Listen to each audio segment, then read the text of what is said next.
So I'll get us all back home or back to our work in a bit. But before I do, I have a quick question for you. By the show of hands, how many of us have been in a haste to click I agree or I accept on a social media platform?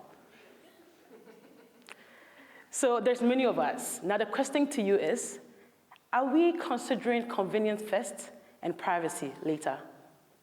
Now here's the breaking news.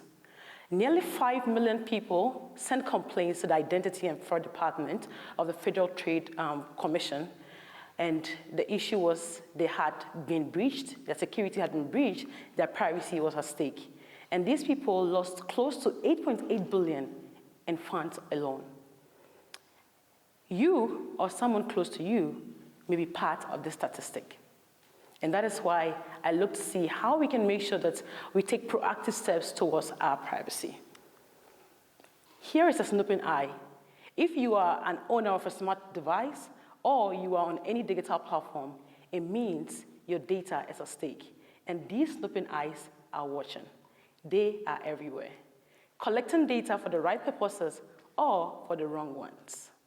And because I've given you this background, I want to tell you a story that is pretty close to my heart of a friend that I had known for so long, and only a month ago, she sent a message to me that sounded something like an SOS. And it went something like this: Lily, I know you are in tech, please help me. Now, I hadn't spoken to her in a while, and for the purpose of this presentation, let's call her Amma. Amma and I had lost touch because I had relocated and we hadn't been in touch for a long while. Now, this SOS sounded pretty urgent, and so I went to the social media platform to see what she had to tell me. Amma says, Lily, I need your help. I've been in big trouble, and I need you to help me. Then I said, Amma, take your time and spell it all out.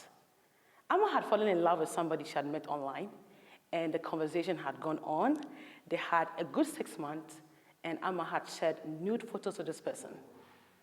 Now, this person was blackmailing Amma, looking to collect money from her, money she didn't even have. But Amma also didn't want to get caught in this race of having to send money over and over again. And the big issue was, it had already been out there, so how can we get back all of these nude photos from somebody's phone? Till now, I can't find my friend Amma. I had told her to wait just a day. I was going to think it through and come back with solutions. I went back to the social media platform where I spoke to her. All her profiles had been deleted. Her number couldn't go through, and still, I can't find my friend Amma. Now, privacy is a right, and one of the most prominent one is the Privacy Act of 1974, which allows government to collect or controls how government collects, uses, and shares even the personal information of people. And across everything we do, there are many privacy rights that confirm that our rights should be upheld. Some things about health, those about education, and even this one regarding how government should collect and use information. But do you know exactly what is being collected and for what purpose? And that is why we have to be very much interested in what it is you're sharing to make sure that we are not in a place where we can't even retract some things we have put out there. So what can we do, or what can be done exactly? And I want to walk us through the journey and see what we have as a responsibility, what manufacturers have also as a responsibility, and maybe to an extent even government. So I'll walk us through this journey. Now, picture this. You are in a new city, in a new state, and you find yourself at a right lane, at a red light, waiting to cross. The driver behind you is honking, and you are unsure what the honking is about. You're really curious, what is he honking exactly? Now, the honking intensifies, and so your wandering eyes looks around and finds a signpost that says, turn on red permitted. At that time, you realize, okay, I've got to move, or I can move. And in some roads in Cincinnati, you can actually turn on red. And so now you move. Your cue, or the nudges for you to move, were two things. First, the annoying and maybe pesky honking from the driver, and the signpost that said, turn on red permitted. And so you make a move. If you look at this diagram closely, you see I have an acronym PCP.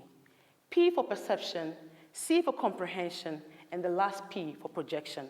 And all of this describes situational awareness, which allows you to perceive and understand things in your environment in order to make a move.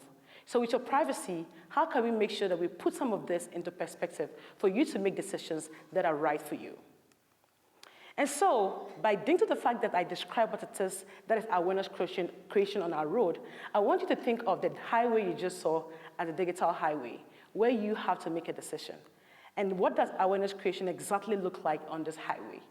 So for a start, how about companies ditch the static long writing, sometimes legal, sometimes boring to read, and make something more interactive so that we can understand what it is that's been presented to us. Maybe if that is too cumbersome, how about maybe making sure that we are able to understand what is being shared to us so that we can go through it and follow as they share the information. And probably we can also make sure that by way of understanding what is presented to us, there is a way for us to report anything that is a breach. Amma couldn't find that support, and so she came to a friend. And when I got back, it was too late. So your perception is that pop-up that comes to you and says, do you really want to send this? Do you want to click this? Are you sure you want to make that move? The comprehension is how simple it is put so that you can understand it. And then to empower you for other platforms you be on is that projection part that allows you to build a skill set to move on to other platforms and feel confident to trust technology and use it. So when you know all of these and you're empowered to be able to make a decision, it means that you know what has been collected, you are aware of what you're letting out, and you feel empowered to share that data. Maybe you have seen one of these ones, and it's pretty exciting what is happening right now. They call it sometimes privacy check-up, where you can go click a few buttons and see how you're doing regarding your privacy. Or you see a privacy dashboard, or sometimes even a warning label. A label that says something like, your data is protected. But is that alone enough? Many people have found that there is a wide gap between what is presented on these websites and what it is that's actually engineered behind the background to ensure that humans are protected. And so if you wanted to think more about your privacy, you want to see what will help you to be able to understand clearly what has been presented to you. And so there's a need for transparent policies. You know, we have grown up thinking or knowing this adage that says, what you don't know doesn't kill you. In privacy, what you don't know actually can't kill you. And so there's a need for us to be very clear in what it is that our policies that come out to ensure that people know the 3 W's, the what, the why, and the when. So what is being collected exactly? Why is it being collected? And for how long would it be held? If I wanted to opt out, is there a clear-cut way for me to opt out exactly? All of this will empower you to make sure that you're trusting technology and maximizing its use. So you are empowered if you know what it is that's been collected from you, and you feel confident that you're letting out the right information out there so that in the long run, it doesn't come to bite you. And that is why we want to look at how to make proactive steps so that all of us can take our privacy into control and think about that while we're browsing the internet. We see this image again. This is our digital highway where you are on the road. The first instance, there was a driver who was already on the road and looking to go somewhere. The person had to get a nudge to make a turn. But this time, how about to find a way to make sure that you are even on the right road? What if there is that step taken to make sure that you really want to go on that road and to ensure that your privacy is secure? Now, what I'm describing here is something called privacy by design. Privacy by design looks something like this, that there's actually the thought of privacy first. From the start of building application and technology through to how users would even use it, there's privacy that is thought of in the background. To make sure that you don't get on the road before you think about your privacy, but you even have the power to decide whether you want to get on that road in the first place. So what that looks like is making or building technologies with privacy in mind and ensuring that you're collecting only data that is essential. A funny story, I saw a tweet on Twitter, now X, that said that a calculator app on somebody's phone was looking to access their contacts and location. What does a calculator app want to do with your contacts and your location exactly? So all of these are things that companies sometimes take for the right purposes or the wrong. But how about you minimize collecting that data and collecting only those that are essential to make a user's surfing of the web or the browser they're on just enjoyable? And also, we can think something along the lines of just making sure that we test out what the things we've built out. If companies have built privacy by design, to continually assess it, because as technology is rapidly changing, there are many things that have to be caught to make sure that the user is protected. Now, I've shared all of these, and by sharing all of these, the idea is to make sure that we think about the default settings that are the layer of security before even the users add or customize it to make it what it is that they want. If companies think this way, you're already secured at one level before you add onto it. And so that's the multi-factor approaches that we discuss most times.